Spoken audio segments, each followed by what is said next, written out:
সেকেন্দ্রাবাদ সরস্বতী পুজো। এই যে এখানে আজকে ভাত, আলু পটলের ঝোল সব হবে। দিদিরা সব রান্নার ব্যস্ত।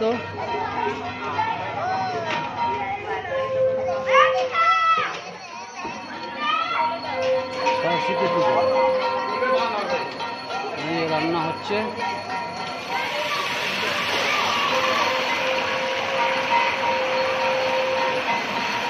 সেকেন্দ্রাবাদ সরস্বতী পুজো। সেকেন্দ্রাবাদে এই আমাদের সেট।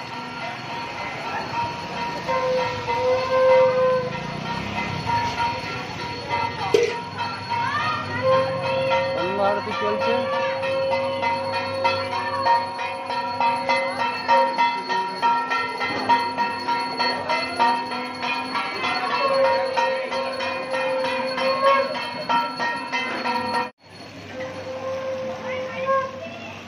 আজকে কি রান্না হবে? আজকে হচ্ছে বিচে কলা, হচ্ছে আলু পটল, তোমার চাটনি পাঁপড়, আর তোমার ডাল ভাত, অনেক কিছু মিষ্টি। অনেক কিছু হয়। ডেলি খাওয়া হচ্ছে? কালকেও হয়েছে? কালকে কালকে হয় না, আগামীকালও হবে? কাল মানে পরশু হবে আবার। আগামীকাল হবে, পরশু হবে। সন্ধ্যেবেলা হরিনাম আছে। আজ সন্ধ্যাবেলা আবার হরিনাম আছে। বাহ! সেকেন্দ্রাবাদে কত কিছু হচ্ছে।